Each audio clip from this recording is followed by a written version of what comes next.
Straight of Hormuz இது மட்டும்தான் ரூட்டா என்ன, வேற ரூட்டே கிடையாதா அப்படின்னு நிறைய யோசிச்சாங்க. அதுக்கு பதிலாக ஓமன் எல்லாம் சூஸ் பண்ணாங்க. பாறைகள் அதிகமாக இருக்குது அப்படிங்கிறதுனால புதிய கால்வாய் தோண்ட முடியாதுன்னு அந்த ப்ராஜெக்டை தள்ளி வச்சுருக்காங்க. ஆனால் இப்போ துருக்கிக்கு பக்கத்தில் போஸ்பரஸ் அப்படிங்கிற ஒரு ஜலசந்தியை கண்டுபிடிச்சிருக்கு அமெரிக்கா. இதில் ஏற்கனவே பயன்பாட்டில் தான் இருக்குது. ஆனால் இது உக்ரைனோட சற்று தொடர்புடையது. மிடில் ஈஸ்டில் உக்ரைனுடைய அதிபர் ஏன் வந்திருக்காரு, எதுக்காக வந்திருக்காருங்கிற விவரங்கள் எல்லாமே அடுத்து நம்ம பேச போகிறோம்.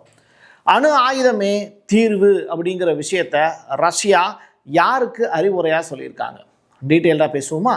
வாங்க பார்க்கலாம் உறவுகளே. இது பிரசாத் சிக்னேச்சர். உங்களுடைய தொழில் சம்பந்தமான விளம்பரங்களை நமது சேனலில் ஒளிபரப்ப உங்களுக்கான அருமையான வாய்ப்பு. வரப்போகிற சட்டமன்ற தேர்தலில் எல்லாருமே ஓட்டு போட போகிறோம். ஆனால் அந்த ஓட்டு யாருக்கு? பிரதான கட்சிகளை தவிர்த்து சுயேட்சையாக சில பேர் களமிறங்குவாங்க. அவங்கள மக்களுக்கு அறிமுகப்படுத்த தயாராக இருக்குது பிரசாத் சிக்னேச்சர். நீங்கள் உங்களுடைய தொகுதியில் இருக்கக்கூடிய மக்களுக்கு நல்லது செய்யணும்னு நினச்சி சுயேட்சை வேட்பாளராக களமிறங்குனீங்கன்னா உங்களை உங்களுடைய தொகுதியில் இருக்கக்கூடிய மக்களுக்கு அறிமுகப்படுத்த நாங்களும் தயாராக இருக்கோம். இந்த தேர்தலில் பிரசாத் சிக்னேச்சர் சார்பாக நான் போட்டியிடலை. ஆனால் நீங்கள் போட்டியாளராக களமிறங்குறீங்கன்னா உங்களை அறிமுகப்படுத்துகிறோம். தொடர்புக்கு 9944790333. சில நேரங்களில் சில உத்தரவுகள் பிறப்பிக்கப்படும். அதுவும் போர்க்கால சூழலில் பிரசிடெண்ட் அவர்கள் பிறப்பிக்கக்கூடிய உத்தரவுங்கிறது ரொம்ப சென்சிட்டிவானது. அது வெவ்வேறு வார்த்தைகளை தழுவி இருக்கும். அப்படி ஆபத்து அப்படிங்கிற அந்த வார்த்தையை இப்போ ட்ரம்ப் பயன்படுத்தியிருக்காருன்னு சொல்கிறாங்க. இப்போது தரைப்படை ஈரானுடைய துறைமுகத்தை கைப்பற்றுமா அப்படின்னு கேட்டால் அது ஒரு பேரலல் பிளான். இன்னொரு பக்கம் யுரேனியத்தை கைப்பற்றுவது தான் மெயினான ஒரு ஒர்க்காக கொடுக்கப்பட்டிருக்கு அப்படிங்கிற செய்தி ரிலீஸ் ஆயிருக்கு.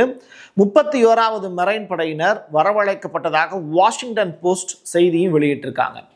எங்கிருந்து அப்படின்னு கேட்டால் ஜப்பான் படைகள் ஒரு பக்கம் வருது, இன்னொரு பக்கம் அமெரிக்க படைகள் மிடில் ஈஸ்டில் சரியாக 150 கிலோமீட்டரை தாண்டி பயணம் செஞ்சுக்கிட்டு இருக்காங்க அப்படிங்கிறது லேட்டஸ்டாக கிடச்சிருக்கக்கூடிய ரிப்போர்ட்டு. கடல் வழியில் நமக்கு அது தொடர்பான பிரத்யேக காட்சிகளும் கிடைச்சிருக்கு. யுரேனியத்தை கைப்பற்ற போறதாக வெளியாகி இருக்கக்கூடிய செய்தி இது எல்லாமே ஆதாரபூர்வமாகவே நம்ம கொடுக்குறோம். நிறைய பேப்பர்ஸ் இருக்கு. இப்போ நான் உங்களுக்கு காண்பிக்கிறது வால் ஸ்ட்ரீட் ஜேர்னல் வெளியிட்டிருக்கக்கூடிய அந்த ரிப்போர்ட். விஷுவல்ஸ் எல்லாமே வெவ்வேறு தளங்கள்ல இருந்து எடுத்து தான் நான் உங்களுக்கு காண்பிக்கிறோம். ஈரான் இப்போ இஸ்ரேலுடைய எல்யாட் அப்படிங்கிற அந்த துறைமுகத்தை முற்றிலுமாக அழிச்சிட்டாங்க. இதற்கு பிறகு இஸ்ரேல் மீண்டு வருவதற்கான வாய்ப்பே இல்லை அப்படின்னு சொல்கிறாங்க. ஏன்னா தாக்குதல் அந்த அளவுக்கு ரொம்ப அதிபயங்கரமாக நடந்திருக்கு அப்படிங்கிறதா இருக்கு இல்லையா. ஒரு பெரிய அளவிலான ஒரு பூம் எங்கே நடந்திருக்கு? இஸ்ரேலில் நடந்திருக்கு. டெக்ரான் மற்றும் பிற பகுதிகள் மீது அமெரிக்காவும் இஸ்ரேலும் நடத்தி இருக்கக்கூடிய தாக்குதலை வெளிப்படையாகவும் பகிரங்கமாகவும் நான் எதிர்க்கிறேன் அப்படின்னு ஆப்பிரிக்காவில் இருந்து ஒரு ஜனாதிபதி பேசியிருக்கார். சவுத் ஆப்பிரிக்காவினுடைய பிரசிடெண்ட் சிரில் ரமபோசா அவர்கள் பேசியிருக்கக்கூடிய இந்த வார்த்தைகள், இவர் பிரிக்ஸில் one of the country south Africa. அது மட்டும் இல்லை, இனப்படுகொலையை கண்டித்து பெட்டிஷன் போட்ட நாடு இந்த சவுத் ஆப்பிரிக்கா. எங்கே? இன்டர்நேஷ்னல் கிரிமினல் கோர்ட் ஆஃப் ஜஸ்டிஸில், ஐசிசியில். அது மட்டும் கிடையாது, அமெரிக்காவும் இஸ்ரேலும் தொடுத்திருக்கக்கூடிய இந்த சட்டவிரோதமான போர்னே சொல்கிறார். ஏகாதிபத்தியத்தினுடைய மற்றொரு நடவடிக்கை அப்படின்னு சொல்லி முடிக்கிறார்.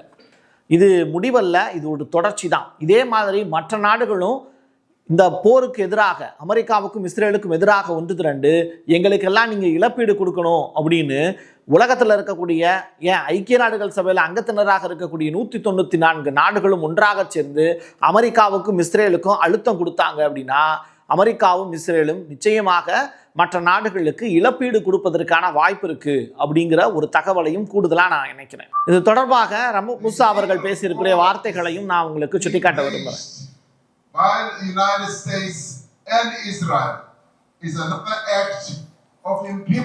அவர் சில வார்த்தைகளை குறிப்பிட்டிருக்காரு. அதை நான் ஏற்கனவே உங்களுக்கு பதிவு செஞ்சுட்டேன். பேசுகிற வார்த்தைகள் புரியாதுங்கிறதுனால தான் தமிழில் டிரான்ஸ்லேட் பண்ணேன். டெக்ரானில் இருக்கக்கூடிய ஆயுத உற்பத்தி தளங்கள் மீது இஸ்ரேலுடைய ஐடிஎஃப் படை கூடுதல் தாக்குதலை நடத்துச்சு அப்படிங்கிற செய்தி.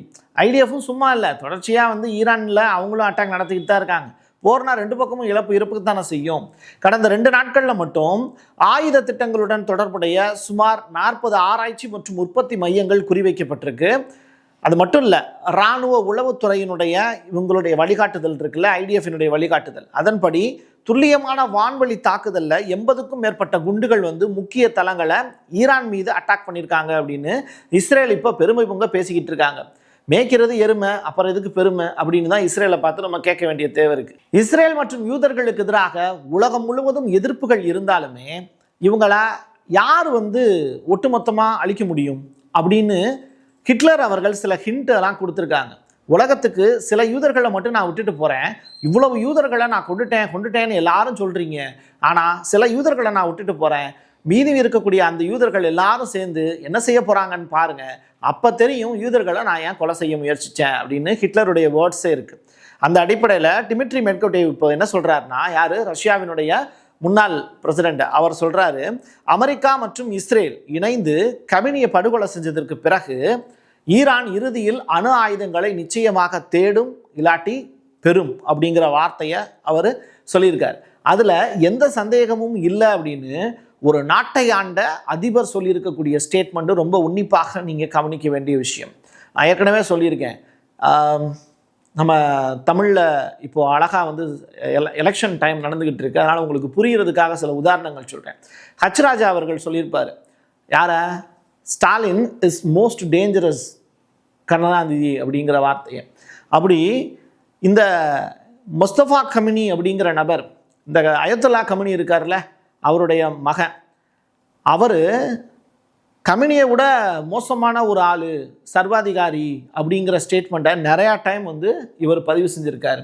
அவர் முடிவெடுக்கிறதுலையும் ரொம்ப அசாத்தியமான திறமையுடையவர் அப்படிங்கிற ஸ்டேட்மெண்ட்டை அந்த வகையில் வச்சு பார்க்கும்போது மக்களுடைய தேவைக்காக முஸ்தபா கமினி அவர்கள் அணு ஆயுதங்களை கூட உருவாக்குவதற்கான வாய்ப்பு இருக்கலாம் அப்படிங்கிறது தான் இவருடைய கணிப்பு.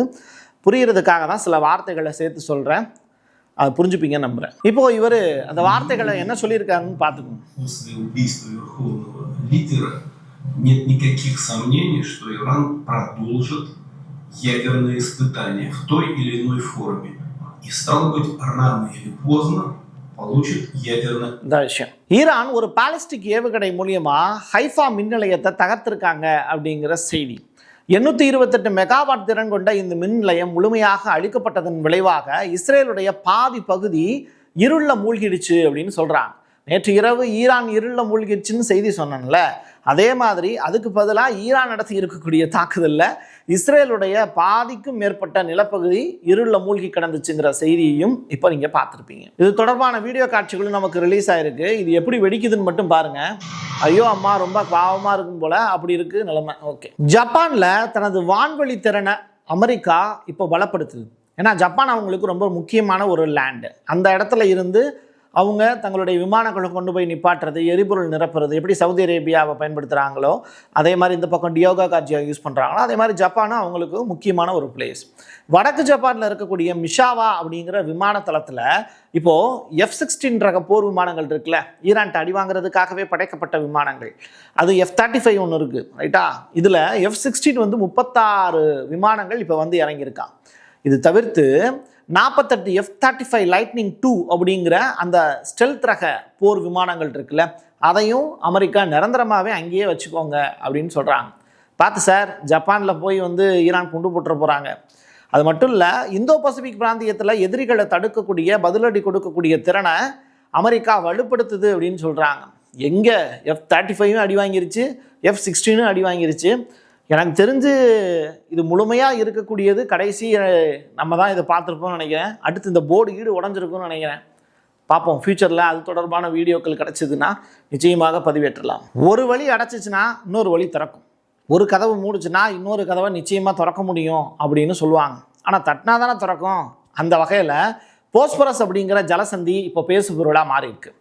சரி, இந்த ஹார்மஸனுடைய மிக முக்கியமான நோக்கம் என்ன, இது எங்கே இருக்குது அப்படின்னு கேட்டால், கருங்கடலை மத்திய தரைக்கடலோடு இணைக்கக்கூடிய இஸ்தான்புல் வழியாக செல்லக்கூடிய ஜஸ்ட் 2 கிலோமீட்டர்ஸ் பாதை தான்.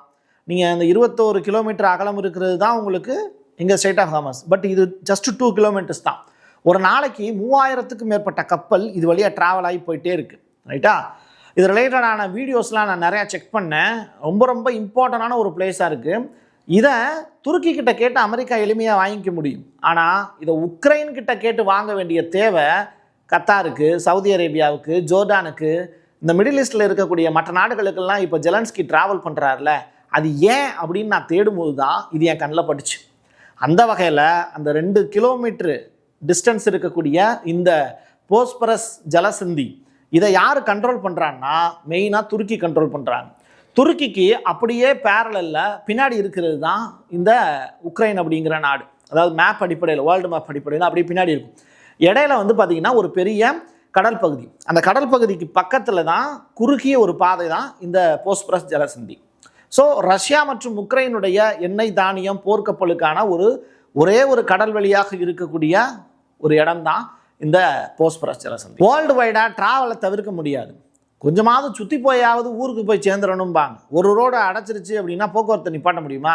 இந்த ஊர் பக்கம் வழியாக போனால் அந்த ஊருக்கு போய் சேர்ந்துடலாம் அப்படிங்கிற ஒரு கணக்கு இருக்குல்ல.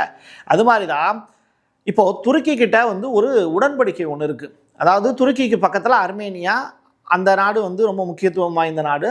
அர்மேனியாவுக்கும் ரஷ்யாவுக்கு இடையில ஒரு உடன்படிக்கை இருக்குது. அப்போது ரஷ்யாவுக்கும் அமெரிக்காவுக்கு இடையில இப்போ நல்ல உறவு இருக்குது. அப்போது இந்த ரூட்டை கரெக்டாக பயன்படுத்தணும்னா வேர்ல்டு வைடாக கனெக்ஷனை எளிமையாக்கிடலாம் அப்படிங்கிறது தான் கணக்கு.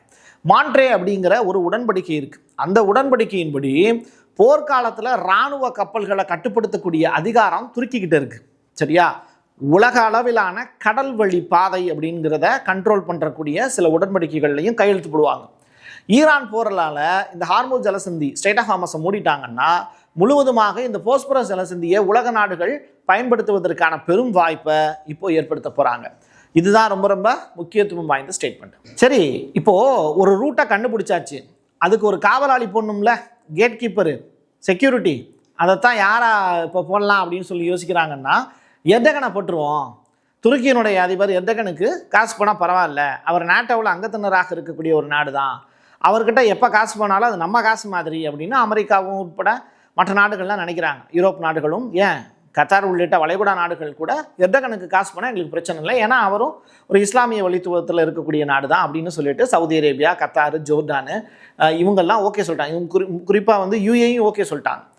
இதனால் தானியம் மற்றும் எண்ணெய் இந்த வர்த்தகத்துக்கு இந்த பாதையை பயன்படுத்துறதுக்கு ஐயா நீங்கள் தான் ஏன் செக்யூரிட்டி அப்படின்னு இப்போ முடிவுக்கு வந்திருக்காங்களாம். இது தொடர்பான அஃபீஷியல் அனௌன்ஸ்மெண்ட்டு இன்னும் சில நாட்கள் கழித்து தான் வரும். ஆனால் அதை நான் முன்கூட்டியே கணிச்சு சொல்லிட்டேன். ஒரு ஜலசந்தி மூடப்பட்டுச்சு அப்படின்னா மற்றொன்று திறந்தே ஆக வேண்டும். அந்த வகையில் இந்த சோர்ஸ் அப்படிங்கிறது நான் எங்கிருந்து எடுத்தேன் அப்படின்னா தி ஃபர்கட்டன் ரெக்கார்ட்ஸ் அப்படிங்கிற அந்த ஒரு யூடியூப் சேனல். அவங்க நிறையா விஷயங்களை வந்து எடுத்து பயன்படுத்திக்கிட்டு இருக்காங்க. உலகளாவிய அளவில் இன்வெஸ்டிகேட்டிவ் ஜேர்னலிஸ்ட் அங்கே நிறையா பேர் இருக்காங்க. அங்கே இருக்கக்கூடிய இன்வெஸ்டிகேட்டிவ் ஜேர்னலிஸ்டோட நமக்கு இருக்கக்கூடிய தொடர்பின் அடிப்படையில் தான் நமக்கு இந்த செய்தியை அங்கேருந்து கேட்டு நான் உறுதிப்படுத்தி உங்களுக்கு தமிழாக்கம் செஞ்சு கொடுக்குறேன். இங்கே கிடைச்சிருக்கக்கூடிய தகவல்கள் எதுவுமே கற்பனை அல்ல. ஒரு பெரிய உழைப்பு இதுக்குள்ளே இருக்குது. இரவு பகல் பாராமல் இங்கே நாங்கள் உழைச்சிக்கிட்டு இருக்கோம். அந்த உழைப்புக்கான அங்கீகாரம் அப்படிங்கிறது உங்களுடைய பார்வை மட்டும்தான். பகுத்தறிவோட பயணம் பண்ணுங்கள், கேள்விகள் கேளுங்க. கமெண்ட் பாக்ஸ் ஓப்பனில் இருக்குது. உங்களோட வாழ்த்துக்களை தாண்டி உங்களுடைய கேள்விகள் இன்னும் என்னுடைய அறிவை கூர்மையாக்கும். அது ஒன்று தான் நமக்கு இருக்கக்கூடிய பெரிய பலம். இந்த வீடியோ பிடிச்சிருந்தது அப்படின்னா உங்களுடைய நண்பர்களுக்கும் உறவினர்களுக்கும் இதை ஷேர் பண்ணுங்கள். என் கையெழுத்து என் மக்களுக்கான உறவுகளை மீண்டும் ஒரு பதிவில் சந்திக்கலாம். நன்றி, வணக்கம். உங்களுடைய தொழில் சம்பந்தமான விளம்பரங்களை நமது சேனலில் ஒளிபரப்ப உங்களுக்கான அருமையான வாய்ப்பு. வரப்போகிற சட்டமன்ற தேர்தலில் எல்லாருமே ஓட்டு போட போகிறோம். ஆனால் அந்த ஓட்டு யாருக்கு? பிரதான கட்சிகளை தவிர்த்து சுயேட்சையாக சில பேர் களமிறங்குவாங்க. அவங்கள மக்களுக்கு அறிமுகப்படுத்த தயாராக இருக்குது பிரசாத் சிக்னேச்சர். நீங்கள் உங்களுடைய தொகுதியில் இருக்கக்கூடிய மக்களுக்கு நல்லது செய்யணும்னு நினச்சி சுயேட்சை வேட்பாளராக களமிறங்குனீங்கன்னா உங்களுடைய தொகுதியில் இருக்கக்கூடிய மக்களுக்கு அறிமுகப்படுத்த நாங்களும் தயாராக இருக்கோம். இந்த தேர்தலில் பிரசாத் சிக்னேச்சர் சார்பாக நான் போட்டியிடலை. ஆனால் நீங்கள் போட்டியாளராக களமிறங்குறீங்கன்னா உங்களை அறிமுகப்படுத்துகிறோம். தொடர்புக்கு 9944790333. Prasad signature media broadcasting private limited. நீங்க நியூஸ் ரீடரா மாறணுமா, கண்டென்ட் கிரியேட்டரா உருவாகணுமா, சேட்டலைட் சேனல்ல ரிப்போர்ட்டரா வேலை பார்க்கணுமா, டாக்குமெண்ட்ரி மேக்கிங்ல இருந்து ஜேர்னலிசம் பற்றிய முழுமையான பயிற்சி பெற உங்களுக்கான அருமையான வாய்ப்பு. எங்களை தேடி வாங்க. ஆன்லைன் மற்றும் நேரடி பயிற்சி வகுப்புகளும் சர்டிபிகேட் கோர்ஸாவே கத்துத்தரும். மீடியா துறையில் 10 ஆண்டுகளுக்கு மேல அனுபவம் உள்ளவர்கள் பயிற்சி கொடுப்பார்கள். வாய்ஸ் ஓவர் தொடங்கி வாய்ஸ்லெஸ் பீப்புளுக்காக உங்களை சிறந்த ஜேர்னலிஸ்டா உருவாக்க வேண்டியது எங்களோட பொறுப்பு. ஸ்கூல்ஸ் அண்ட் காலேஜஸ்ல ஜூனியர் ஜேர்னலிஸ்ட்ங்கிற பேர்ல ஒர்க் ஷாப்பும் கண்டக்ட் பண்ணி கொடுக்கிறோம். மோட்டிவேஷனல் ஸ்பீக்கரா கடந்த 15 ஆண்டுகளா கல்வி நிறுவனங்களுக்கு நிகழ்ச்சிகளும் நடத்தி தரோம். தொடர்புக்கு 9944790333 94493594 prasad signature@gmail.com.